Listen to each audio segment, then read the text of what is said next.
सो है guys, welcome back to my channel wolf explanation. तो आज हम लोग एक्सप्लेन करने जा रहे हैं सोलो लेवलिंग के एनीमे को सीज़न 1 एपिसोड 1। तो चलिए शुरू करते हैं। हमें 3 साल पहले का एक सीन दिखाया जाता है। एक शिप के अंदर एक सोल्जर अपने कैप्टन को बोल रहा होता है कि हमें उनकी हेल्प करनी चाहिए। तो उसका कैप्टन बोलते हैं, तुम्हें भी पता है हमारे हथियार उनके आगे कुछ काम नहीं करेंगे।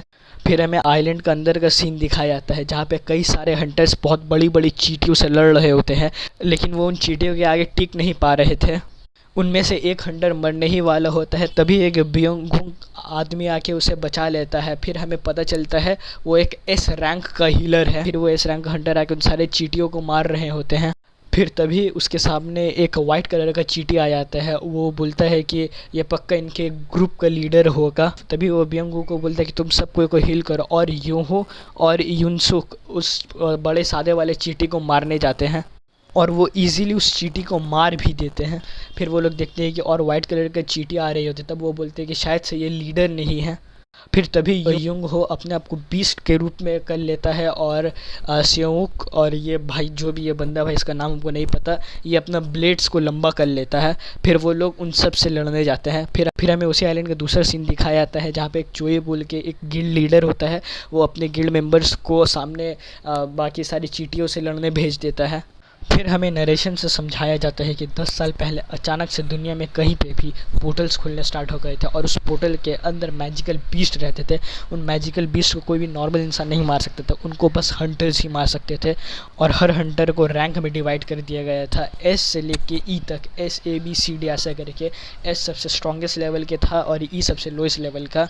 और हर हंटर का लाइफ में एक बार अवेकनिंग होता है। उस अवेकनिंग के बाद से वो हंटर अपने लेवल को और नहीं बढ़ा सकता। फिर हमें प्रेजेंट का सीन दिखाया जाता है। एक कंस्ट्रक्शन साइट के पास एक ई रैंक का डंजन खुल गया है जिसके अंदर के बीस्ट को मारने के लिए कुछ हंटर्स को बुलाया जाता है। वहीं पे हमें पार्क नाम का एक आदमी दिखाया जाता है जिसने ये सब कुछ छोड़ देता, लेकिन वो आज इस मिशन पे आया है क्योंकि उसकी वाइफ प्रेग्नेंट। और बीस्ट को मारने के बाद हंटर्स को बहुत अच्छी अच्छी चीज़ें भी मिलती हैं। अभी हमारी कहानी का मेन प्रोटैगनिस्ट जिन्वो आता है। सबको जिन्वो को अच्छे से ट्रीट करते हैं। तो पार्क पूछते हैं कि ये क्या सबसे स्ट्रॉन्गेस्ट है जो सबको इसे ग्रीट कर रहे हैं। फिर किम बोलते हैं कि नहीं ये बिल्कुल ऑपोजिट है, जिन्वो सबसे वीकेस्ट हंटर है और ये ई रैंक के डंजन में भी हॉस्पिटल में भर्ती हो जाता है। और जिन्वो इस मिशन में आया, मतलब ये वाला मिशन सबसे ईजी है, तो इसीलिए सब कोई जिन्वो को देख के इतना खुश हो रहे हैं। लेकिन जिन्वो इन सब की बात सुन लेता है, लेकिन वो बुरा नहीं मानता। फिर जिन्वो को जूही नाम की एक हंटर मिलती है जिसके साथ जिन्वो बहुत सारे मिशंस पे जा चुका है और वो लड़की सही में जिन्वो की केयर करती है। फिर जिन्वो कहते हैं कि इसके पिछले वाले मिशन में वो बहुत ज़्यादा घायल हो गया था क्योंकि उसके टीम में कोई भी हीलर नहीं था, क्योंकि उसके अलावा बाकी सब कोई हाई रैंक के हंटर्स थे और तो उन्हें हीलर की ज़रूरत ही नहीं। जो सुन जूही को बहुत बुरा लगता है। फिर डंजन के अंदर जाने का टाइम हो गया था। फिर सॉन्ग नाम का हंटर अपने आप को इस मिशन का कैप्टन बोलता है क्योंकि इन सब के अंदर सॉन्ग ही सबसे ज़्यादा स्किल्ड और सबसे ज़्यादा पावरफुल था। जिसके बाद सबको एक एक करके उस पोर्टल के अंदर जाने लगता है और फिर जिन्वो अपना हथियार निकालता है और उसका हथियार एक डैगर होता है। जिन्वो काफ़ी गरीब है और वो इससे महंगा हथियार नहीं खरीद सकता। फिर जिन्वो भी पोर्टल के अंदर चले जाता है। दूसरी तरफ हम हंटर एसोसिएशन के प्रेसिडेंट गो को देखते हैं जो गवर्नमेंट के साथ एक मीटिंग करके आया था। गवर्नमेंट चाहती थी कि डंजन से मिले सारे क्रिस्टल को गवर्नमेंट को दे दिए जाए। हंटर जब मॉन्स्टर को मार देते तब उन मॉन्स्टर से उन्हें क्रिस्टल मिलते हैं जिन्हें मैजिक जेम कहा जाता है और हंटर्स इन मैजिक जेम्स को ही बेच के पैसे कमाते हैं। और जिन्वो ने एक मॉन्स्टर को मार दिया था जिससे जिन्वो को एक ई रैंक का मैजिक जेम मिलता है।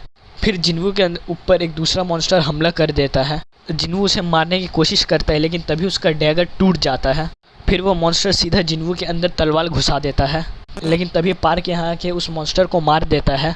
लेकिन जिन्वो बहुत घायल हो गया था और जूही वहाँ आके जिन्वो को हील करने लगती है। तभी जिन्वो देखते हैं कि उसके बाकी सारे साथी सारे मॉन्स्टर्स को मार रहे थे और हाई रैंक मॉन्स्टर को मारने से और भी ज़्यादा कीमती जेम्स मिलते हैं जिनसे ये और पावरफुल हथियार बनाते हैं ताकि ये और भी ताकतवर मॉन्स्टर्स को मार सके।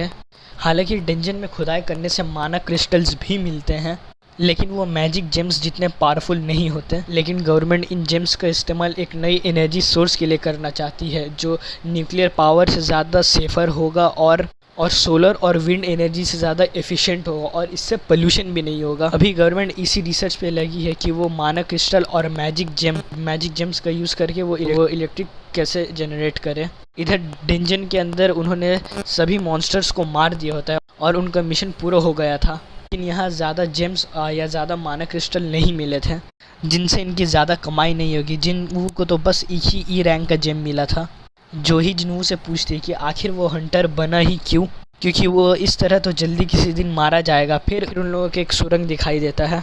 इसका मतलब ये है कि इस डेंजन के अंदर एक और डेंजन है, जो कि काफ़ी अजीब बात है। कैप्टन सॉन्ग बाकी सब कोई को बोल दे कि उन्हें इसके बारे में हंटर एसोसिएशन को बोल देना चाहिए, लेकिन बाकी हंटर्स कहते हैं कि उन्हें इन सुरंग के अंदर जाके बाकी मॉन्स्टर्स को भी मारना चाहिए, जिससे इन्हें और ज़्यादा जेम्स मिल सके। तभी ये ई रैंक का डेंजन होगा तो उन्हें ज़्यादा प्रॉब्लम भी नहीं होगी।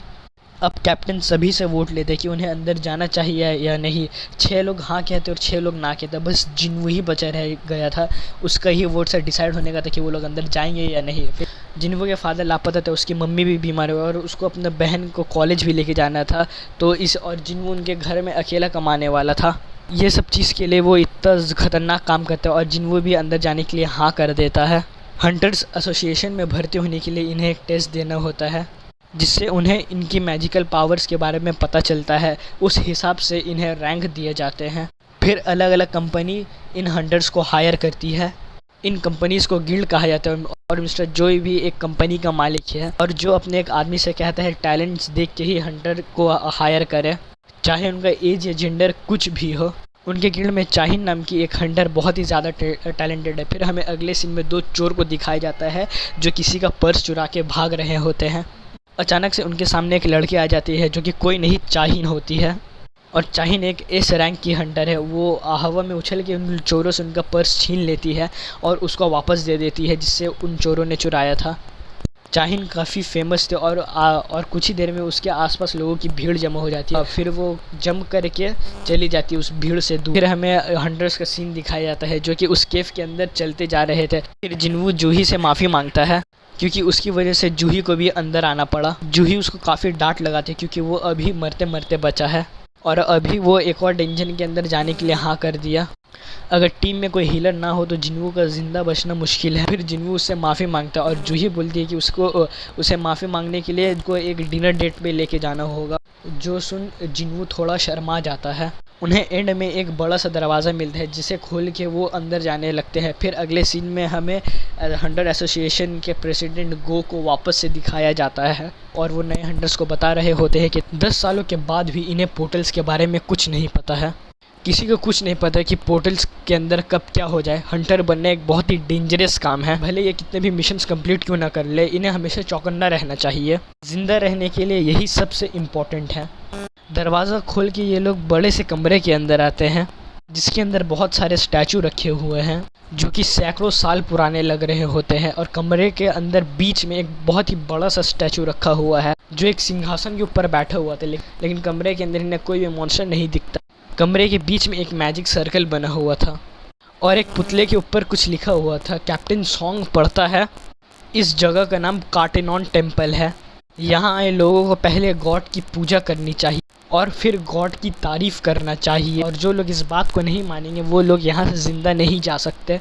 तभी जूही जिन्वू से कहती है कि उसने एक स्टैचू की आंखें हिलती हुई देखी है। तभी इस कमरे का दरवाज़ा अपने आप बंद हो जाता है। अब ये सभी लोग यहाँ फंस गए थे। अब एक हंटर दरवाज़ा खोलकर यहाँ से भागने की कोशिश करता है। तभी उसके पास वाला स्टैचू अपनी कुल्हाड़ी से उस आदमी को काट देता है। तभी ये चीज़ देख के सभी लोग डर जाते हैं कि वो स्टैचू हिल कैसे सकता है, और अगर एक स्टैचू हिल सकता है तो इसका मतलब ये है कि यहाँ पे रखे सारे के सारे स्टैचूज हिल सकते हैं।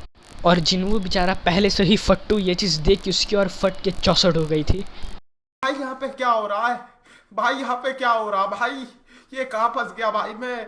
और जिन्वू ये देख के सोचते हैं कि एक डी रैंक का हंटर चुटकी में मारा गया और वो तो ई रैंक है, उसका क्या होगा? और ये स्टैचू तो बहुत पावरफुल है। इसका मतलब ये है कि ये कोई लो रैंक डेंजन नहीं है, और इसका मतलब ये है कि जूही सच बोली है। फिर जिन्वू अपने पीछे वाले उस बड़े से स्टैचू को देखता है और उसकी भी आंखें हिलती है और उसकी आंखें हिल के जिन्वू को देखती हैं।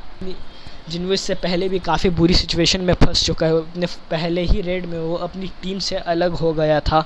उसे एक ई रैंक के मॉन्स्टर ने घायल किया था। वो काफ़ी हफ्तों तक हॉस्पिटल में पड़ा रहा। एक बार तो वो एक भूल भुलैया में अटक गया था और भूख प्यास से ही मरने वाला था। लोअर रैंक डंजन में जाना ही उसके लिए ज़िंदगी और मौत का सवाल है। बाकी हंटर्स को जो मैजिक जेम और क्रिस्टल्स मिलते हैं वो लोग उसे बेच के तो और भी ज़्यादा अच्छे हथियार खरीद लेते हैं ताकि वो और पावरफुल मॉन्स्टर्स को मार सके। लेकिन जिन्हों के पास तो वो एक सस्ता सा डैगर था और उसके कपड़े भी फट गए थे और उसके जूते भी फट गए थे और अभी तो उसके पास वो चाकू भी नहीं रहा, तो उसे बेयर हैंड ही लड़ना होगा। इतनी खतरनाक जॉब करने के बाद भी जिन्हों ज़्यादा पैसे कमा नहीं पाता, लेकिन ज़िंदा बचे रहने के लिए वो हर समय चौकन्ना रहता है। उसके आसपास क्या चल रहा है वो बारीकी से ऑब्जर्व करता है। उसने एक बार एक मॉन्स्टर को भी ऐसे ही करके धोखे से मारा था। अब उस स्टैचू की आंखें लाल होते ही वो सभी को झुकने के लिए कहता है। उसकी आंखों से आग निकलती है जिससे एक हंटर वहीं पे जल के राख हो जाता है। जिन्वू खुद को और जूही को बचा लेता है। सभी लोग बुरी तरह से डरे हुए थे। जिन्वू सोचते हैं कि ये सब क्या हो रहा है, यहाँ से बाहर जाने का कोई भी रास्ता नहीं है, तो इसका मतलब ये है कि हम भी मारे जाएंगे।